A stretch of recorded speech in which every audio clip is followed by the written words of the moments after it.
Worksheet 26 के बारे में बात करेंगे, जो आपके सोशल साइंस की ज्योग्राफी से रिलेटेड है। लास्ट क्लास में हम लोगों ने विनिर्माण उद्योग के बारे में पढ़ा था। इसमें हम विनिर्माण उद्योग के बारे में ही पढ़ेंगे और इसकी फर्दर स्टडी करेंगे। तो चलिए स्टार्ट करते हैं आज की ये वीडियो। तो सभी स्टूडेंट्स को स्क्रीन के ऊपर आज की वर्कशीट नजर आ रही होगी। आज की वर्कशीट में सबसे पहले आपको विनिर्माण उद्योगों में जो उद्योग की आदर्श अवस्थिति है उसके बारे में बताया गया है। इससे रिलेटेड आपको 4 पॉइंट आपको दे रखे हैं वर्कशीट में, आपकी स्क्रीन के ऊपर आपको नजर आ रहा होगा।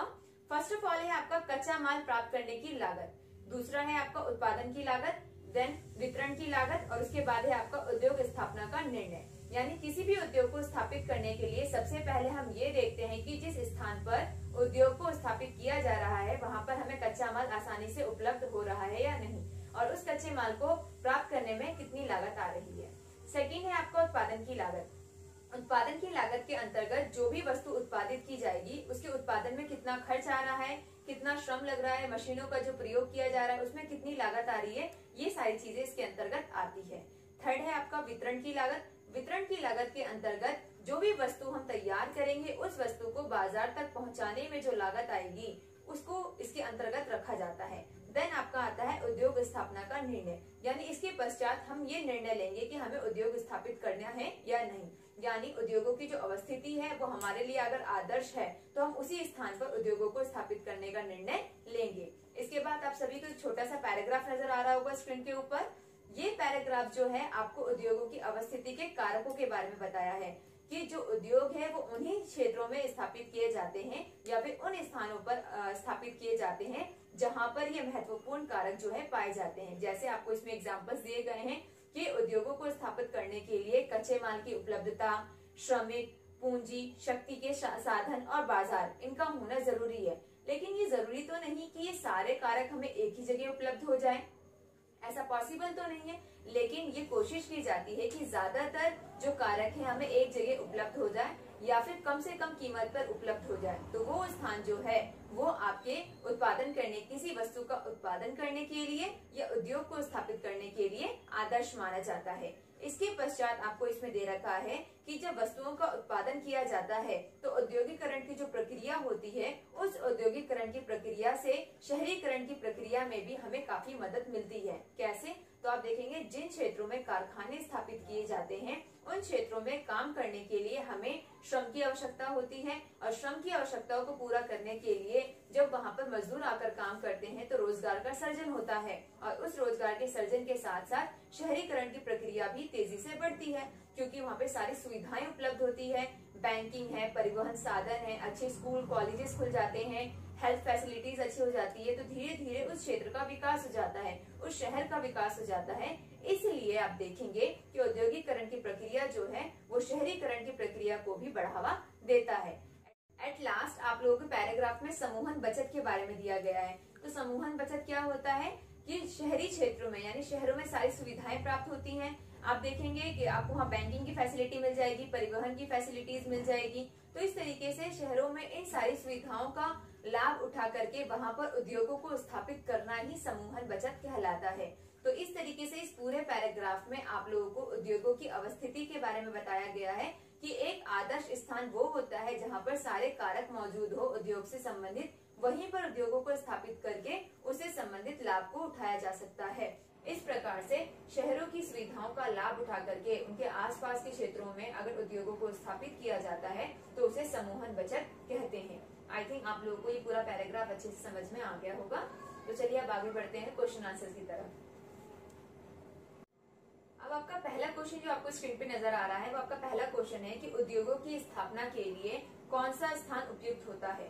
तो आप देखेंगे किसी भी उद्योग को स्थापित करने के लिए कच्चे माल की उपलब्धता, पूंजी की उपलब्धता, जैसा कि अभी हम लोगों ने थोड़ी देर पहले ही वर्कशीट में डिस्कस किया था, वहीं से आप देख लीजिए, श्रमिक की उपलब्धता, शक्ति के साधन, बाजार, इन सब की उपलब्धता होगी तो उन क्षेत्रों में हम आसानी से किसी भी उद्योग को स्थापित कर लेंगे और वही स्थान हमारे लिए उपयुक्त होगा जहां पर ये सारी फैसिलिटीज हमें प्रोवाइड हो रही हो। अगर आप देखेंगे तो सारी फैसिलिटीज एक जगह हमें नहीं मिल सकती, लेकिन इनमें से अगर 4 से 5 फैसिलिटीज या 3 से 4 फैसिलिटीज भी हमें मिल जाती है तो वो स्थान हमारे लिए उपयुक्त होगा और वहां पर हम उद्योगों को आसानी से स्थापित कर सकेंगे और इससे हमें लाभ भी होगा। आई थिंक आपको ये समझ में आ गया होगा। सेकंड क्वेश्चन है आपका उद्योग जहाँ शहरीकरण को बढ़ावा देते हैं, वहीं शहरों से उद्योग भी लाभ उठाते हैं। कैसे? तो आप देखेंगे औद्योगिकरण जो है वो शहरीकरण को बढ़ावा देता है। शहरीकरण तभी स्टार्ट होता है जब किसी एक क्षेत्र में कारखाने स्थापित होते हैं। जब वहाँ पर कारखाने स्थापित होंगे तो कारखाने में काम करने के लिए श्रम की आवश्यकता बढ़ेगी और उस श्रम की आवश्यकता की पूर्ति के लिए जो मानव पूंजी है या मनुष्य है उनकी डिमांड बढ़ेगी। और मनुष्य की डिमांड को पूरा करने के लिए आप देखेंगे कि लोग जो है वो बाहर से काम करने के लिए आएंगे। इससे क्या होगा? इससे रोजगार सर्जन होगा। और इसी प्रकार से आप देखेंगे जो नगर है या फिर जो शहर है वो उद्योगों को बढ़ावा देते हैं। कैसे? नगरों में अब बैंकिंग, परिवहन के साधन, पूंजी को लगाना, कच्चे माल की उपलब्धता, ये सारी चीजें आपको नगरों से ही प्राप्त होगी। तो इस प्रकार से जो नगर है वो उद्योग की स्थापना करने में सहायक होते हैं और जो उद्योग है वो शहरीकरण को बढ़ावा देते हैं। आई थिंक आप लोगों को ये समझ में आ गया होगा। नेक्स्ट क्वेश्चन है आपका, उद्योगों के विकास में बाजार की उपलब्धता कैसे मदद करती है? सोचकर लिखिए। आप देखेंगे उद्योगों के विकास में बाजार की सबसे महत्वपूर्ण भूमिका होती है, क्योंकि उद्योगों के अंतर्गत कच्चे माल का प्रयोग करके जो भी हम मूल्यवान वस्तु तैयार करते हैं वो मूल्यवान वस्तु बाजार में जाकर खपत के लिए तैयार होती है। और यही बाजार अगर जहाँ पर उद्योग स्थापित है उसके आसपास मौजूद होते हैं तो कम समय में, कम परिवहन लागत में जो वस्तुएं हैं उन्हें बाजारों तक आसानी से पहुंचाया जा सकता है और इससे आसपास के जो लोग हैं उनके पहुंच तक वस्तुएं आसानी से पहुंच जाती है। तो आई थिंक ये वाला आपको आसानी से समझ में आ गया होगा कि जो बाजार है वो उद्योगों के लिए बहुत ही ज्यादा आवश्यक होते हैं, क्योंकि बाजारों के माध्यम से ही तैयार वस्तुओं को बेचा जाता है और लाभ कमाया जाता है। क्लियर हो गया होगा आप लोगों को। अब नेक्स्ट क्वेश्चन है आपका, यदि आपको किसी उद्योग की स्थापना करनी हो तो सबसे ज्यादा किन 2 बातों का ध्यान रखेंगे और क्यों? आपने अभी पढ़ा था, सारी चीजें वही हैं, एक दूसरे से रिलेटेड है कि अगर हमें उद्योग को स्थापित करना है या अगर हम किसी उद्योग को स्थापित करना चाहते हैं तो सबसे पहले हम ये देखेंगे कि जिस स्थान पर हम उद्योग को स्थापित कर रहे हैं वहाँ पर कच्चे माल की उपलब्धता है या नहीं। क्योंकि जिन क्षेत्रों में कच्चे माल की उपलब्धता आसानी से होगी वहाँ पर हमारे लिए उद्योगों को स्थापित करना बहुत ज्यादा इजी हो जाएगा। क्यों? इससे हमें कच्चा माल आसानी से प्राप्त हो जाएगा। कच्चे माल को प्राप्त करने की जो लागत है वो भी कम आएगी, जिसकी वजह से वस्तुओं के उत्पादन में हमारी लागत जो है ऑटोमेटिकली कम हो जाती है।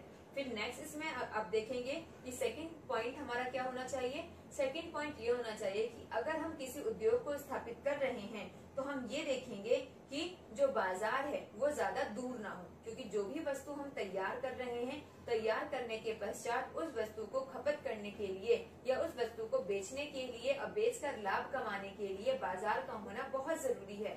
तो हम ये देखेंगे कि जहाँ पर हम उद्योगों को स्थापित कर रहे हैं वहीं आसपास में बाजार उपलब्ध हो, ताकि जो तैयार माल है उसको आसानी से बाजारों तक पहुँचाया जा सके। और जब दूरी कम होगी बाजार से औद्योगिक स्थान की तो हमारा जो परिवहन लागत है वो भी कम आएगा। समझ में आ गया होगा आप लोगों को।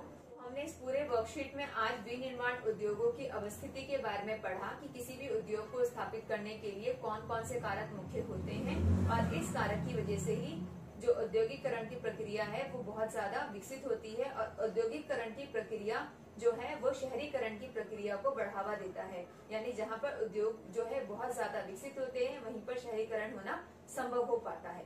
तो आई थिंक आप लोग को ये पूरी वर्कशीट अच्छे से समझ में आ गई होगी। अगर कुछ भी पॉइंट समझ में नहीं आएगा तो आप लोग मुझे कमेंट करके भी पूछ सकते हैं। तो चलिए मिलते हैं अपनी नेक्स्ट वीडियो में। अगर मेरी ये वीडियो आपको अच्छी लगी तो इसे लाइक और सब्सक्राइब करना बिल्कुल मत भूलिएगा। तो जब तक के लिए बाय बाय, टेक केयर।